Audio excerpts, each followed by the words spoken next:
Good evening and thank you for joining us for KREM 2 News at 5. I'm Mark Hanrahan. It's good to have you here tonight. I'm Whitney Ward. Our top story at this hour, a Spokane mother who did the unthinkable to save her two boys after a fire at their North Spokane apartment on Saturday afternoon. She actually had to drop the children from their third-story balcony into the arms of neighbors who were down below. Yeah, and then she broke her leg jumping from the same balcony. KREM 2's Amanda Rowley joining us live from the scene tonight with the latest on that fire and how the family is doing tonight. Amanda?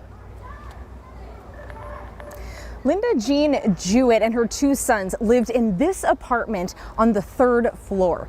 Thanks to her quick thinking and help from Good Samaritans, her sons were able to walk away from this fire without a scratch. As for Linda, though, she is in the hospital tonight recovering from a broken leg after jumping from that very balcony. Fires like these create chaos for all who are near it. You can hear the chaos in the frantic sawing.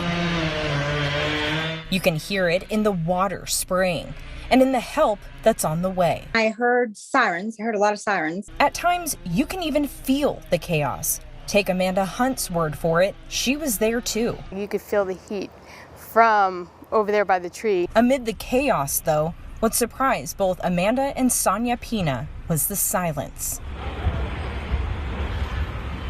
Just the people were so quiet. I think, I expected people to be, chattering and things. People were just quiet, and the looks on their face was just shock. There was probably, 20, 30 people out here, and everybody was just kind of like holding their breath, just waiting. The Spokane Fire Department says this North Spokane apartment fire injured several people, including a firefighter.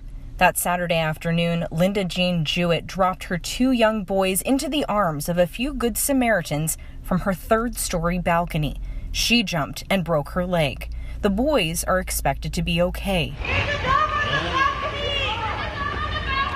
But the chaos continued. Firefighters had one more rescue to make. Linda's dog, Coco. As soon as I saw him, everybody else saw him at the same time, and everybody started screaming, "There's a dog, there's a dog." Luckily, firefighters saved Coco just before the roof collapsed. That is the first fire I've ever seen like that. It was pretty scary, pretty intense. The initial chaos is over now, but the silence from that day carries on as residents salvage what they can, and Linda's family starts over with quiet donations from the community. Now, as we alluded to there, Linda's friends have created a fundraiser to help her family get back on their feet after losing everything in this fire. We've posted that information on KREM.com. In the meantime, investigators have still not yet confirmed what caused this fire. Reporting in North Spokane, Amanda Rowley, KREM 2 News. Thankfully, they all just got out of there, right? My goodness. Well, in other news, it is a vital connection between US 195 and the South Hill, and tonight the Spokane City Council is set to take its next step in the Hatch Corridor construction project. Tonight, KREM 2's Joshua Robinson is joining us from the newsroom with more on the specifics of this plan and really what it's going to mean for the commute in that area. Joshua? Yeah, Whitney, Mark, the Hatch Road Bridge, obviously a critical connecting point of the South Hill traffic area into the 195. So a lot of eyes on tonight's City Council meeting to discuss this massive plan to replace the bridge deck. According to the city's rehabilitation program, construction would begin next year at a price tag of about $1.4 million. And fixing some of these issues the bridge has been a citywide conversation for more than 12 years, but it could cause some major headaches for drivers. We're talking months of long reroutes. Now, just to give you an idea, normally drivers would take the bridge connection between South Hill and the 195. But just imagine instead being forced to take High Drive to I-90 at Maple and then head west and then circle back to 195 for a good stretch of 2022. Now, coming up later tonight on KREM 2 News at 10 and 11, I'll be taking a closer look at what that detour is going to look like. And throughout the rest of the night, we're going to work to try and get a specific timeline on how long these delays could be in place if the plan is approved. Joshua Robinson, KREM 2 News. Joshua, thank you very much. All right, let's talk weather. Grab your sunscreen and start hydrating because we are heading toward the triple digits. Yeah, start drinking water right now. We are expecting a week of 90s before even heading into the triple digits. Tom Sherry actually outside right now. And Tom, I know it's warm and sunny out there. This is going to be one of the cooler days, right? Absolutely. We're in the 80s, mid to upper 80s right now. And my gosh, again, this will feel cool by the time we get into Saturday and Sunday's weather. So we're tracking temperatures very hot this week. It'll be in the 90s starting starting tomorrow, continuing through Friday. By the time the weekend rolls around, we should climb into the 100-degree temperatures. Keep in mind the average high this time of year is only the mid-70s. And then we'll look for, obviously dangerously hot weather for the weekend. And of course, fire danger extremely high. Please don't be that person. Don't start a fire. 88 degrees right now. That's the current temperature in Spokane. You can see the wind about 10 miles per hour. Tomorrow we'll look for winds gusting up to about 20 miles per hour again. So everything is tinder dry. We start a fire tomorrow, it's going to run. We just don't need to do that. We'll look for an overnight low of 62 tonight, but by the weekend, I think the overnight lows only drop down to about 70. And then for Tuesday's daytime high, 94 degrees. We'll start out with sunshine, then we'll see partly cloudy skies by the middle part of the day and into the afternoon. Weekend temperatures, my gosh, 102 on Saturday, 103 degrees expected on Sunday. Again, dangerously hot weather. Too hot for dogs to be out walking on the asphalt, too hot for your animals to be accompanying you in the car, and too hot for you to do more than you should do. Stay hydrated, limit outside activity. If you've got air conditioning, use it.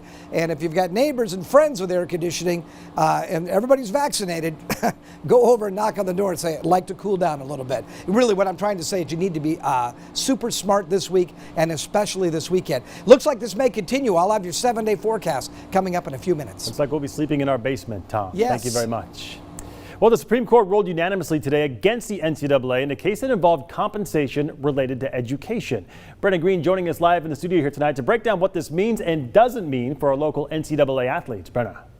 Yeah, when a lot of people saw this ruling this morning, their minds instantly went to name, image, and likeness. Today's ruling actually doesn't have anything to do with that. This ruling basically states that the NCAA cannot restrict payments to athletes for educational benefits. So this means things like the NCAA can't tell students that they can't be paid for internships or that they can't ban colleges for paying for objects related to schooling like laptops, musical instruments, etc. This means that schools will be able to offer a competitive advantage, with some being able to pay for more educational expenses than others. Generally, this isn't great news for the Cougs, as there just isn't much money down on the Palouse compared to their Pac-12 counterparts. Most likely, schools like Oregon and USC will be able to offer more benefits. For Gonzaga, this probably isn't huge, as they're recruiting basketball players at this point who have their eyes towards the NBA and thus aren't planning on staying in school long. In terms of other sports, maybe they'll have more of a competitive advantage than their peers just because they have an athletic department that makes more money. For EWU and Idaho, this doesn't really matter much because I doubt they offer any new educational expenses, and the vast majority of their peers won't be able to offer any extra educational expenses as well. Okay, so I said this ruling has nothing to do with name, image, and likeness, but it could impact those issues down the road. Here's what Brett Kavanaugh had to say in his concurring opinion. Traditions alone cannot justify the NCAA's decision to build a massive money-raising enterprise on the backs of student athletes who are not fairly compensated. Nowhere else in America can businesses get away with agreeing not to pay their workers a fair market rate on the theory that their product is defined by not paying their workers a fair market rate, aka scholarships. They ain't gonna cut it anymore. The underlying text of that ruling is that there are going to be a lot of changes to the NCAA, and they don't have much standing in a court of law to challenge those changes. At this point, I doubt the NCAA tries to challenge any NIL laws. So what's next for our local schools in terms of that? Long story short, Washington as a state doesn't have an NIL law, which means that our local schools will either have to abide by their own rules or NIL rules set forth by the NCAA. Oh, and by the way, some NIL laws around the country go into effect in 10 days. Whether or not schools like it or not, the NCAA will be in charge of figuring out what's next in states without laws that hasn't been decided yet. So that's great. I asked around today to our local schools about where they stand, and they said this. For Gonzaga, we never heard anything back today, but it's safe to say is for athletes making money based on Mark Few's comments to Congress 2 weeks ago. WSU told us that they will have an announcement in terms of their plans for name, image, and likeness, quote, at some point soon. Meanwhile, Eastern and Idaho are waiting on a Big Sky subcommittee to decide whether or not the conference will be in charge of NIL rules or if it will be left up to individual schools. So lots of moving parts. And like I said, we are 10 days out from some rules and some laws in states taking effect. So it's going to be a very interesting summer. I feel like we've been talking about these things for years and years and years, and all of a sudden they're happening, right? Yeah, well, I mean, this has just been something with the NCAA where they have not, they haven't acted as fast as they need to, and now everybody is getting caught up with this, including Congress. Yeah, it's going to be interesting. See what happens. Brenna, thanks very much. All right, with temperatures heating up, Spokane City pools are back open and just in time. Coming up after the break, everything you need to know before you head out for a swim.